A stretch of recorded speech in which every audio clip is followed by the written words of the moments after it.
आज पढ़ा रहे हैं अध्याय 16 का। हेडिंग है परियोजना कार्य की उदाहरण।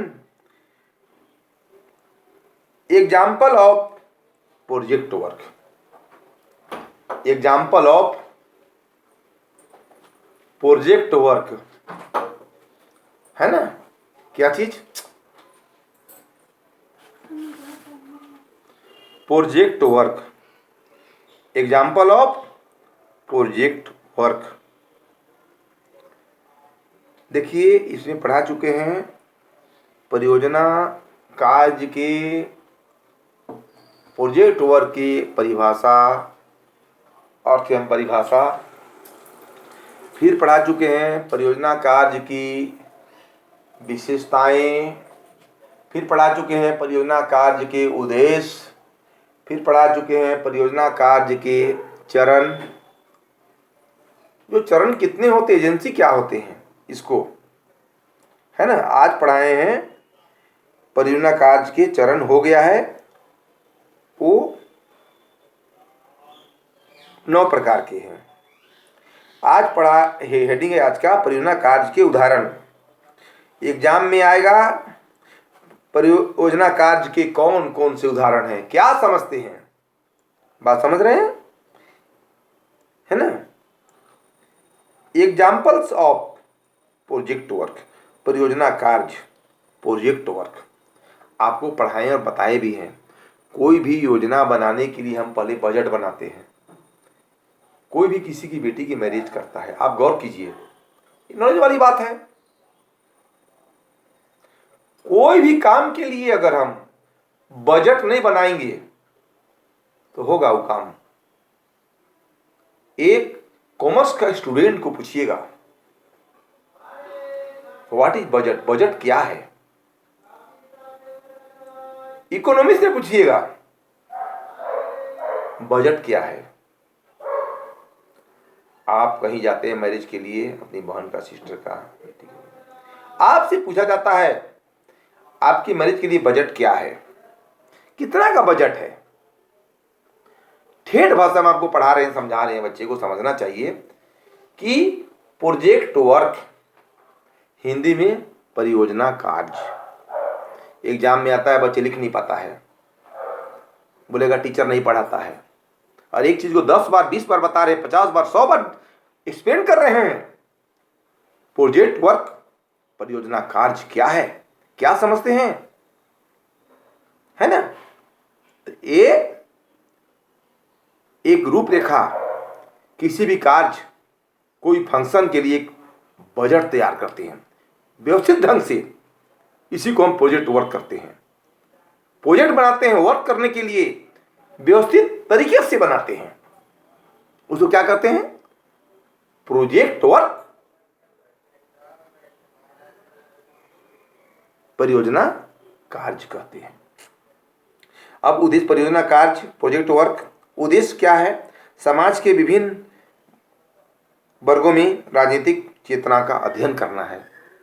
समाज में, सोसाइटी में विभिन्न वर्गों की चेतना का अध्ययन करना है, अध्ययन अवलोकन करना है, छानबीन करना है।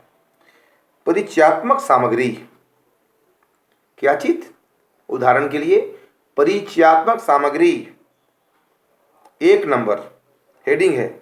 इसी में 1 नंबर है, इसी का 1 नंबर है आयु समूह, एज ग्रुप, एज समूह, समझ गए। इसमें फर्स्ट क्वेश्चन है, एक में 25 वर्ष तक, 25 वर्ष तक, ईयर तक। दूसरा आ जाएगा 26 से 34 वर्ष तक, 26 से 34 ईयर्स तक, बात समझ गए। फिर आगे आ जाएगा, देखिए तीसरा 35 से 44 वर्ष तक। चौथा आ जाएगा 45 से 54 वर्ष तक। पांचवा आ जाएगा 55 से 65 65 वर्ष तक। छठा आ जाएगा 65 वर्ष और अधिक, 65 यस उससे अधिक। अब 1.2 वैवाहिक स्थिति, अविवाहित है, दूसरा में विवाहित है और तीसरा में अन्य है। अब आइए 1.3 परिवार के सदस्यों के बारे में जानकारी। क्रम संख्या देना है 1 2 3 4 5 6 7 8 9 तक। इसमें संबंध लिखना है कॉलम बना के, फिर आयु देना है कॉलम, फिर वैवाहिक स्थिति देना है, फिर शिक्षा देना है एडुकेशन, फिर देना है व्यवसाय क्या करते हैं, हमको भरना है इसमें। अब देखिए ये तो समझ गए। अब आगे आइए 1.4 में, क्या आप परिवार के मुखिया हैं? क्या आप परिवार के मुखिया हैं? इसमें हाँ और नहीं है। अगर परिवार के मुखिया हैं, गार्जियन हैं, तो आपको हाँ बोलना पड़ेगा, लिखना पड़ेगा, है ना। उसके बाद 1.5 आइए, धर्म, आप किस धर्म को मानते हैं, उसको लिखना है। आप हिंदू, सिख, है ना, किस धर्म को मानते हैं, जो भी धर्म को मानते हैं उसको लिखना है इसमें। 1.6 में आइए, जाति आपकी क्या है, जाति आपकी क्या है, इसको भरना है। फिर अगला पॉइंट आइए 1.7 में, शिक्षा आप कहाँ तक पढ़े हैं, एडुकेशन आप कहाँ तक पढ़े हैं, यानी आप कहाँ तक शिक्षित हैं, कितना पढ़े हैं, कॉलम में आपको डालना है। समझ रहे हैं। उगर बाद आइए 1 में आएगा प्राइमरी, दूसरा में मिडिल, तीसरा में हाई स्कूल, चौथा में कॉलेज। आप प्राइमरी पास हैं, मिडिल पास हैं, हाई स्कूल पास हैं कि कॉलेज किए हैं, पढ़ाई समझ रहे हैं। 4 ऑप्शन इसमें है। पहला primary, middle, high school, college. 1.8 में है व्यवसाय, आप क्या धंधा करते हैं, कॉलम में भरना है। अगला पॉइंट 1.9 है, आपके परिवार की कुल लगभग मासिक आय कितना है। अगला पॉइंट 1.10, आप यहीं के रहने वाले हैं या आप यहाँ अपने व्यापार या नौकरी की खातिर रहते हैं। 1 में हाँ, यहाँ का रहने वाले हैं, दूसरा में व्यापार की खातिर रहते हैं। अब अगला पॉइंट आ जाइए 1.11 में आइए, क्या आप मंदिर, मस्जिद, गिरजाघर जाते हैं, हाँ और नहीं में देना है आपको। कितना सटीक चैप्टर, कितना अच्छा है। क्या आप अपने परिवार में परंपरागत संस्कारों को पूरा करते हैं। 1 में हाँ, सभी संस्कारों को पूरा करते हैं, 2 में अधिकतर संगठनों को करते, संस्कारों को करते हैं, तीसरा में कभी कभी संस्कार कर देते हैं, चौथा में कभी नहीं करते हैं। दूसरा पॉइंट हेडिंग है राजनीतिक चेतना। 2.1, आपके निर्वाचन क्षेत्र कॉन्स्टिट्यूएंसी में राज्य विधानसभा का सदस्य एमएलए कौन है, अगर विधायक कौन है, ये भरना जाएगा। बात समझ रहे हैं। उसके बाद 2.3, आपके प्रदेश का नाम देकर मुख्यमंत्री का क्या नाम है भरना है आपको।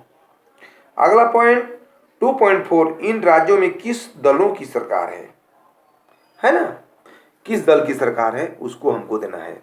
2.5 में आ जाइए, राज्य विधानसभा के भंग होने पर राज्य का शासन किसकी देखरेख में होता है ना। राज्य विधानसभा के भंग होने पर राज्य का शासन किसकी देखरेख में होता है। प्रधानमंत्री, मुख्यमंत्री, राज्यपाल, पता नहीं, ये राज्यपाल के अंतर्गत होता है। कौन, आंसर क्या होगा, राज्यपाल के अंतर्गत होता है। पिछले लोकसभा के चुनाव कब हुए थे, बताइए कब हुए थे, 14 में हुए थे, है ना। भारत सरकार का संवैधानिक मुखिया कौन है, राष्ट्रपति है। भारतीय राष्ट्रीय कांग्रेस के राष्ट्रीय अध्यक्ष कौन है ना। भारतीय राष्ट्रीय कांग्रेस के राष्ट्रीय अध्यक्ष कौन है, राजा राम मोहन राय, श्रीमती सोनिया गांधी, प्रणब मुखर्जी, पता नहीं, चारों में पता नहीं होगा। 2.9, वर्तमान लोकसभा में मान्यता प्राप्त विपक्षी नेता कौन है। अटल बिहारी वाजपेयी, श्री लालू प्रसाद यादव, श्रीमती सुषमा स्वराज, कोई भी नहीं, पता नहीं, कोई भी नहीं होगा इसमें।